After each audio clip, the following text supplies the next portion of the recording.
11절부터 같이 읽겠습니다. 또 하나님 앞에서 아무도 율법으로 말미암아 의롭게 되지 못할 것이 분명하니 이는 믿음으로 살리라 하였습니다. 율법은 믿음에서 산 것이 아니니 율법을 행하는 자는 그 가운데에서 살리라 하였느니라. 그리스도께서 우리를 위하여 저주를 받으사 율법의 저주에서 우리를 속량하셨으니 기록된 바 나무에 달린 자마다 저주 아래 있는 자라 하였습니다.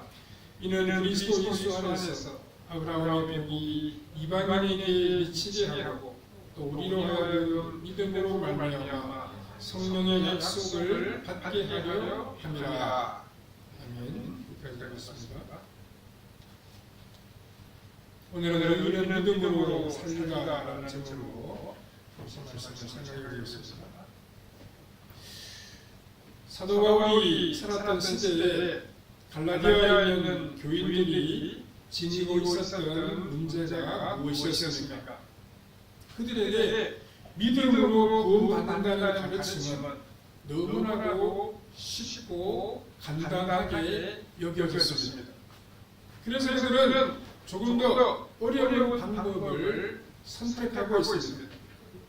그것은 이 갈라디아 교인들이 이제 율법을 잘 지켜야 하겠다는 것입니다. 믿음이 행할 때에는 믿음으로 구원받는다는 것을 잘 받아들였습니다. 그런데 이제 믿음이 좀 자란 이후에는 율법의 교훈을 지키려고 했습니다. 그래서 이제 할례도 받고 율법의 여러 가지 비율을 지키려고 노력을 했습니다. 여기에 대해 사도 바울이 말씀하고 있는 것이 무엇입니까? 복음 이외에는 다른 방법이 없다는 것입니다.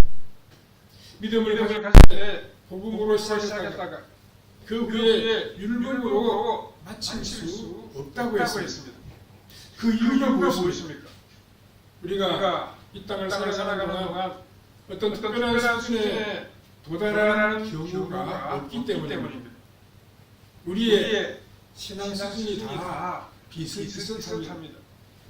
모두 다 자신이 깨닫고 믿는 믿음의 분량대로 살면서 나아가는 것이 우리의 신앙생활입니다. 무슨 아주 특별한 수준에 도달했기 때문에 유혹도 받지 아니하고 죄도 짓지 않는 그런 사람은 아무도 없습니다.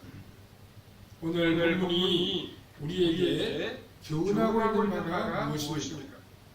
구약성경에는 의인은 믿음으로 살리라 라고 하는 말씀이 있습니다. 또 율법을 지키는 자는 그 율법으로 인하여 살리라는 말씀도 있습니다. 그렇지만 이 두 가지 말씀이 의미하는 것은 너무도 다르다는 사실을 가르치고 있습니다. 우리는 오늘 본문을 통하여 의인은 믿음으로 사는 사실을 다시 한번 우리 마음에 새겨보아야 하겠습니다. 첫 번째로 하박국 선지자는 의인은 그의 믿음으로 말미암아 살리라고 했습니다. 사도 바울은 이 하박국 선지자의 말씀을 인용하고 있습니다. 본문 17절에 또 하나님 앞에서 아무도 율법으로 말미암아 의롭게 되지 못할 것이 분명하니 이는 의인은 믿음으로 살리라 하였습니다 하고 했습니다. 이 말씀은 하박국 2장 4절에 있는 보라 그의 마음은 교만하여 그 손에서 정직하지 못하나 의인은 그의 믿음으로 말미암아 살리라라고 하는 말씀의 인용입니다. 이 한 구절의 말씀은 교회가 쇠퇴하고 교회가 죽어갈 때마다 다시 그 불이 타오르게 했던 능력의 말씀입니다. 우리는 이 하박국 선지자의 말씀만 보면 무슨 의미인지 쉽게 알기가 참 어렵습니다. 다른 사람은 다 교만하고 정직하지 못하게 살아가도 의인은 오직 하나님의 높으신 섭리와 뜻을 믿는 믿음으로 살 수밖에 없다는 뜻으로 생각이 됩니다. 그러나 우리가 하박국서의 배경을 보면 이야기는 전혀 달라집니다. 하박국서에는 하박국 선지자가 하나님께 대하여 가지고 있는 두 가지 강한 불만이 제기되고 있습니다. 그것은 하박국이 도저히 이해할 수 없는 것이었습니다. 하나는 당시 예루살렘의 형편이었습니다. 우리가 아는 것처럼 이스라엘은 하나님의 율법이 지배하는 나라입니다. 그런데 실제로는 예루살렘에서 율법이 전혀 시행되지 못했습니다. 하박국은 여기에 강한 불만을 가졌습니다. 만약 율법을 어기는 사람을 하나님께서 다 처벌하셨다면 누가 감히 그 율법을 어길 수 있겠습니까? 그러나 하나님께서는 율법을 강하게 시행하지 않으셨습니다. 그러니까 사람들이 너무나도 뻔뻔스럽게 죄를 범하게 되었습니다. 하박국은 하나님께서 이렇게 하시는 이유를 도무지 알 수가 없었습니다. 그래서 마음에 불만을 가지게 되었습니다. 하박국이 가진 또 하나의 불만은 바벨론이라고 하는 악의 세력이었습니다. 하나님께서는 바벨론이라고 하는 무지한 악의 세력을 키우고 계셨습니다. 그리고 이 악의 세력이 예루살렘을 삼켜버리도록 가만히 내버려 두시겠다고 말씀하셨습니다. 하나님은 우리가 생각한 것처럼 악을 용납하시는 분이 아니십니다. 그런데 그 하나님께서 버젓이 바벨론이라고 하는 악의 세력을 가만히 내버려 두고 계시는 것입니다. 불만을 가졌던 하박국이 나중에 깨달은 것이 무엇이었습니까? 율법은 느슨하게 시행력밖에 없다는 사실입니다. 율법을 엄격하게 적용하게 되면 살아남을 수 있는 사람이 한 사람도 없기 때문입니다. 하박국이 믿은 것이 무엇입니까? 사람들이 그렇게 악하지 않다는 사실입니다. 대다수는 바르게 살아가는데 소수의 사람들이 하나님의 법을 업신여기고 교만하게 율법을 어긴다고 생각했습니다. 그래서 하박국은 몇몇 사람만 엄격하게 처벌하면 다시 예루살렘 땅은 거룩해질 수 있다고 믿었습니다. 그러나 하나님이 보신 것은 그것이 아니었습니다. 사람이 진심으로 율법을 사랑하면 율법은 지킬 수 있지만 하박국처럼 처벌을 하려고 하는 것은 모든 사람을 다 죽인다고 하더라도 율법이 의미하는 바를 성취할 수가 없다는 것입니다. 하나님께서 보신 것은 우리 인간의 내면입니다. 율법은 스스로 율법을 사랑하는 자에게 율법이 될 수 있습니다. 그래서 율법을 사랑하는 사람들은 율법을 지키고 순종하며 하나님을 거룩하게 섬기며 살아갈 수 있습니다. 하지만 억지로 처벌해야 율법이 될 수 있다고 하면 그 율법은 아주 무서운 정죄의 수단이 되고 맙니다. 사람을 처벌하는 하나의 방편밖에 되지 않습니다. 하박국 선지자는 인간의 무서운 죄 가운데서 한 분이 오실 것을 대망하고 있습니다. 하박국의 결론이 바로 여기에 있었습니다. 그분이 오시지 않으면 율법도 이 사회의 여러 가지 제도도 아무런 소용이 없다는 것입니다. 그분이 오셔서 우리를 위해 어떤 일을 해주시기 전까지는 아무리 수많은 법을 만들고 그것을 강력하게 시행한다고 할지라도 인간에게는 아무런 소용이 없다는 것입니다.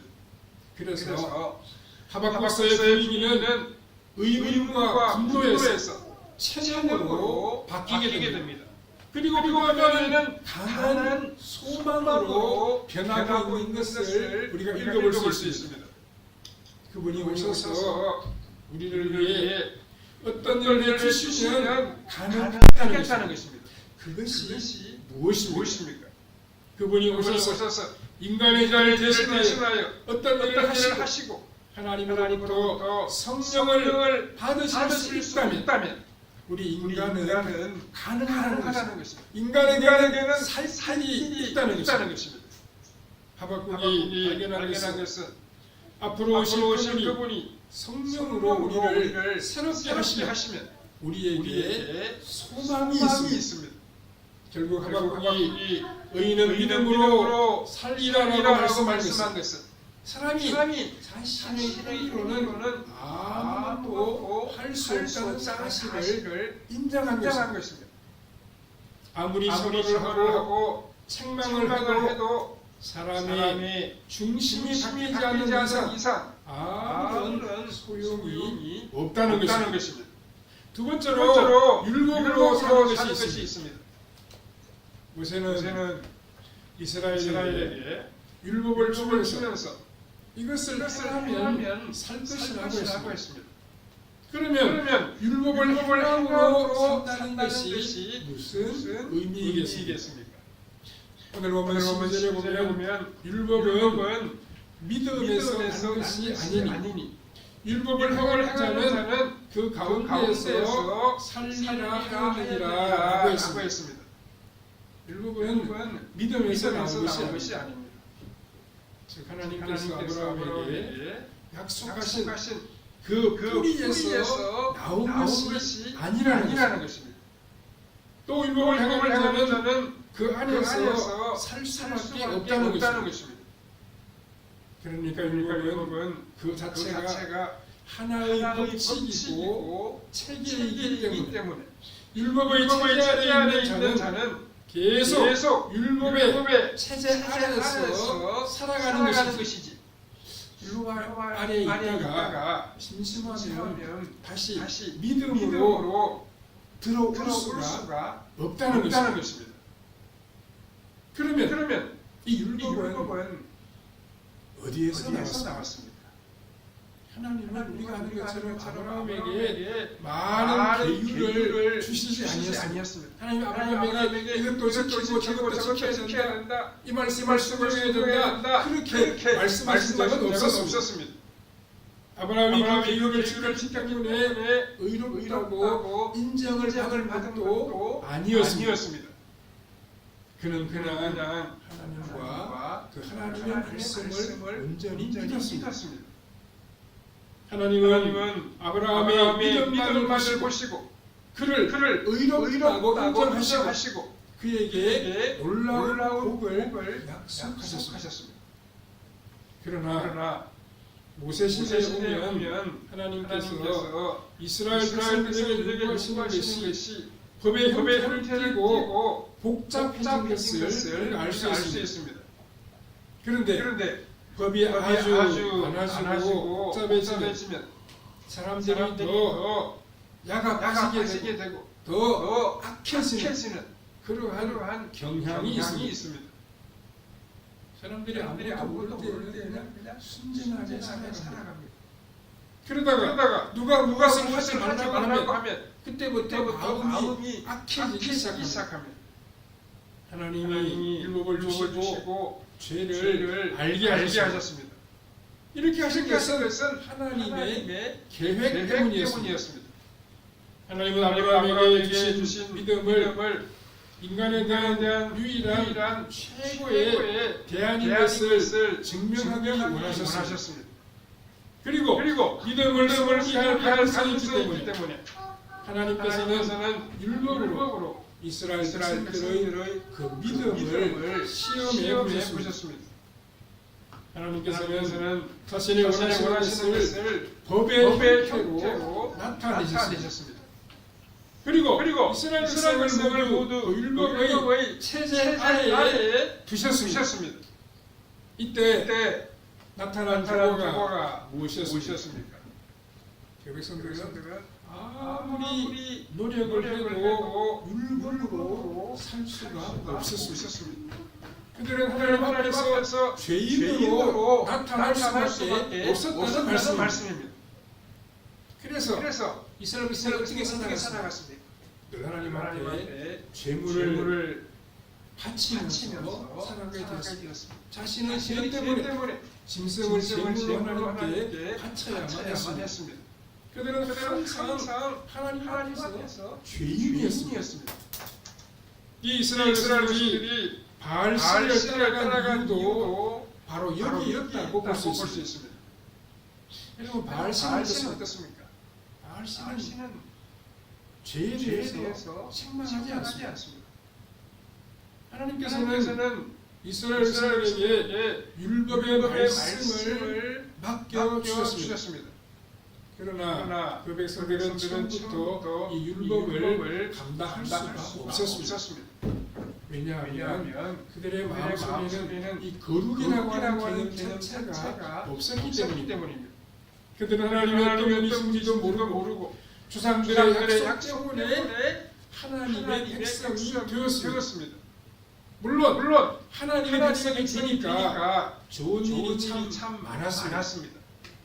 그들은 강한 애굽의 바로가 모세의 손에서 엄청나게 고통당하는 것을 자신들의 눈으로 똑똑히 보았습니다.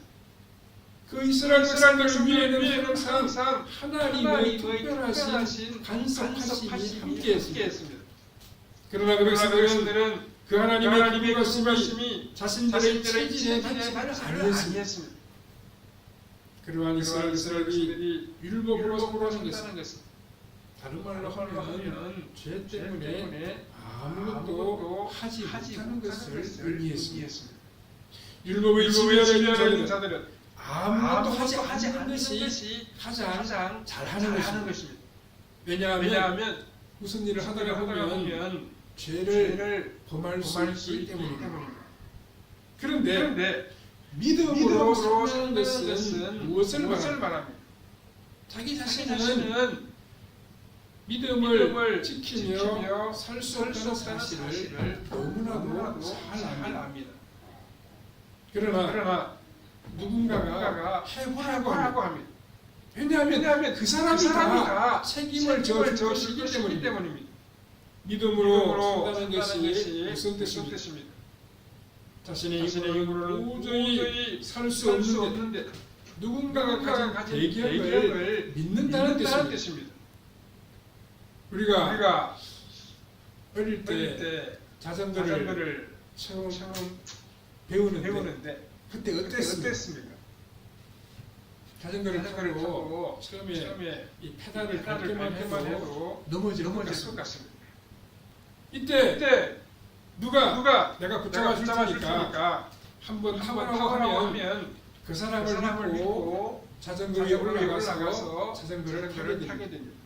좀 자신이 없지만 그 사람이 넘어지는 경우에 붙잡아 주기 때문에 안심하고 자전거 페달을 밟게 됩니다. 율법으로 자전거를 탄 것은 어떤 것이겠습니까? 모든 것을 자신의 책임 아래에서 하는 것입니다. 도와줄 사람이 없기 때문에 만일 넘어지게 되면 크게 다칠 수도 있습니다. 계속 넘어지게 되면 자전거에 올라앉기만 하지 절대로 앞으로 나아가려고 하지 않습니다. 넘어지면 자기 자신만 손해이기 때문에 그렇습니다. 그러나 복음은 예수님의 도우심으로 실제로 자전거를 타는 것입니다. 비틀거리고 있지만 자전거를 타고 앞으로 나아갈 수 있습니다. 그래서 자기 혼자의 힘으로 율법에서 믿음으로 나아갈 수는 없습니다. 누군가가 우리의 죄를 책임질 수 있는 분이 계셔야 합니다. 그리스도께서 오시기까지 믿음의 법은 아직 시행될 수 없었습니다. 사람들이 하는 것은 성전에서 죄를 하면서 가만히 있는 것이었습니다. 소극적인 것이 최고의 방법이었습니다. 그리스도께서 오셔서 모든 사람의 죄를 대신하여 자신을 드렸을 때 우리는 비로소 이 믿음의 법 안으로 들어갈 수 있게 되었습니다. 신약 시대에는 예수님이 우리를 위해 이 땅에 오심으로 인간의 삶이 엄청나게 변화하게 되었습니다. 이제 우리는 하나님을 위하여 적극적으로 무엇인가를 할 수 있게 되었습니다. 왜냐하면 예수님께서 우리를 도와주시기 때문입니다. 예수님이 우리와 함께 하시기 때문입니다. 예수님이 연약한 힘을 대신 져주시기 때문입니다. 믿음은 자기 자신이 완전하지 않은 사실을 인정하는 것입니다. 그렇지만 우리 주님의 도우심을 믿고 자신이 할 수 있는 작은 것부터 하게 되는 것입니다. 그리고 아주 작은 일을 계속 하다 보면 주님이 함께 하시고 도와주셨어. 주님이 원하시고 기뻐하시는 큰 일도 감당할 수가 있는 것입니다. 세 번째로 믿음으로 살 수 있는 근거가 있습니다. 구약시대와 달리 믿음으로 살 수 있는 그 근거가 무엇입니까? 그리스도께서 우리 죄를 대신하는 제사를 하나님께 드렸기 때문입니다. 예수님 자신이 하나님 앞에 드리는 제물이 되셨기 때문입니다. 13절을 보십시오. 그리스도께서 우리를 위하여 저주를 받으사 율법의 저주에서 우리를 속량하셨으니 기록된 바 나무에 달린 자마다 저주 아래 있는 자라 하였습니다. 라고 했습니다. 우리는 십자가를 생각할 때 어떤 걸 느끼게 됩니까? 그 십자가의 고통을 하는 것이 참으로 엄청난 것이다. 사람이 감당할 수 없는 고통일 것이다. 그렇게 생각을 합니다. 그런데 유대인들은 그렇게 생각하지 않습니다. 유대인들은 십자가를 저주받은 자가 받는 형벌이라고 받아들입니다. 우리가 율법의 저주에서 해석되려면 누군가가 우리 대신 저주를 받아야 합니다.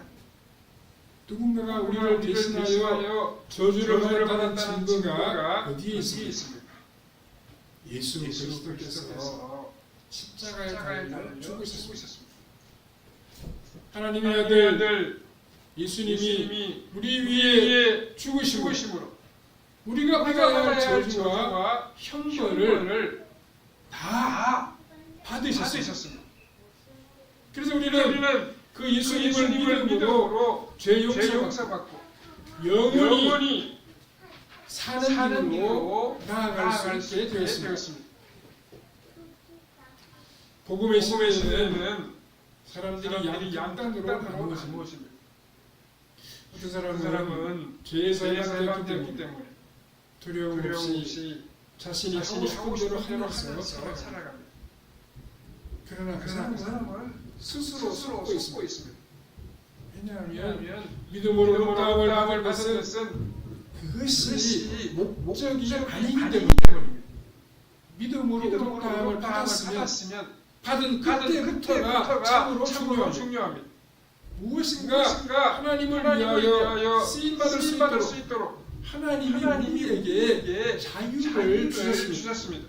우리는 이 자유를 가지고 주님을 섬기기 위해 주님의 기뻐하시는 바를 이루기 위해 자신의 삶을 주님께 드립니다. 주님을 위해 헌신합니다.